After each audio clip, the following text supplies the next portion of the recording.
France में 1976 में होने वाली सोसाइटी जनरल बैंक डकैती एक मशहूर तरीन बैंक डकैतियों में से एक है।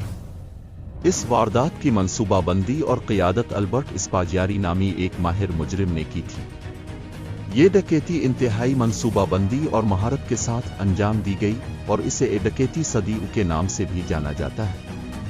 स्पागियारी ने अपने साथियों के साथ मिलकर एक ज़ेरे ज़मीन सुरंग खोदने का मंसूबा बनाया, जिसके जरिए वो बैंक की तिजोरी तक पहुंच सके। इस मंसूबे की तैयारी में कई महीने लगे और स्पागियारी और उसके साथियों ने निहायत खामोशी और राजदारी से सुरंग खोदने का काम किया। इस डकैती के लिए स्पागियारी और उसके गिरोह ने नेस के सीवरेज सिस्टम का इस्तेमाल किया। ये सुरंग बैंक के नीचे तक ले जाती थी। इस सुरंग को खोदने में कई महीने लगे और इस दौरान किसी को भी शक नहीं हुआ कि कुछ गैर मामूली हो रहा है। स्पागियारी ने इंतहाई बारीकी से हर पहलू का जायजा लिया और सुरंग खोदने के दौरान हर मुमकिन एहतियाती तदाबीर अपनाई। जब सुरंग तैयार हो गई तो स्पागियारी और उसके साथी 16 जुलाई 1976 की रात को बैंक में दाखिल हुए। वो 3 दिन तक बैंक की तिजोरी में रहे और इस दौरान बैंक की सिक्योरिटी को बिल्कुल चकमा दिया।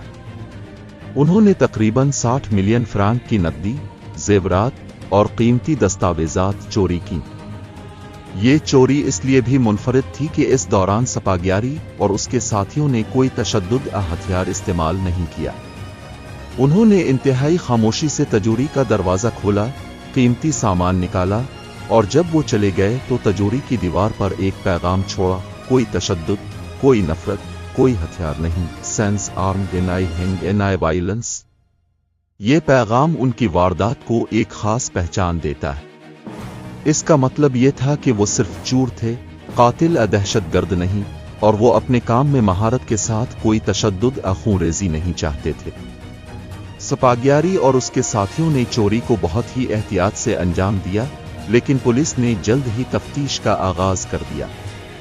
चोरी के चंद हफ्ते बाद एक मुखबिर की मदद से पुलिस ने अल्बर्ट स्पागियारी को गिरफ्तार कर लिया।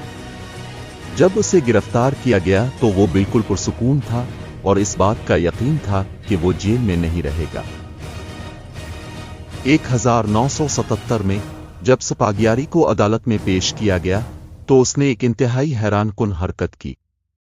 अदालत के दौरान उसने जज से कहा कि उसके पास कुछ अहम सबूत हैं जो वो अदालत को दिखाना चाहता है। जज ने इसे इजाजत दी और जैसे ही स्पागियारी ने मौका पाया वो खिड़की से छलांग लगाकर फरार हो गया। ये फरार इतना गैर मुतवक्के था कि पुलिस और अदालत हैरत ज़दा रह गए।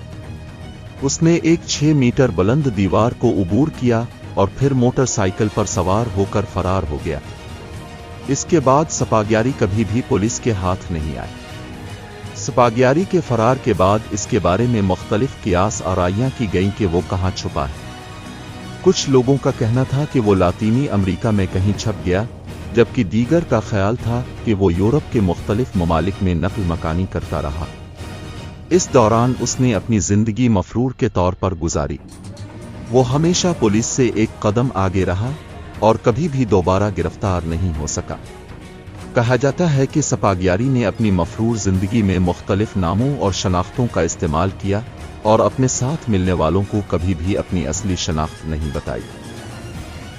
1989 में स्पागियारी का इंतकाल हो गया। इसकी लाश को इसके खानदान ने खुफिया तौर पर दफन किया। ताहम उसकी मौत के हवाले से भी कई कहानियां हैं। कुछ लोगों का मानना है कि वो बीमारी के बाइस मरा, जबकि दीगर का ख्याल है कि इसने खुदकुशी की। इसकी मौत के बाद भी उसकी कहानी एक मुअम्मा ही रही, क्योंकि इसकी जिंदगी और चोरी की वारदात ने दुनिया को हैरान कर दिया था। अल्बर्ट स्पागियारी का नाम आज भी दुनिया की सबसे बड़ी बैंक डकैतियों में शुमार किया जाता है और उसकी चोरी की तकनीकों को कई मुजरिम आज भी सराहते हैं। अल्बर्ट स्पागियारी की कहानी सिर्फ एक चोरी की कहानी नहीं, बल्कि एक ऐसी जिंदगी की दास्तान है जो जहानत, जुर्रत और गैर मामूली मंसूबाबंदी पर मबनी थी। इसकी चोरी ने बैंकों की सिक्योरिटी के निज़ाम को नए सिरे से जांचने पर मजबूर किया और उसके बाद बैंकों में हिफाजती इंतजामात में ज़बरदस्त इजाफा हुआ।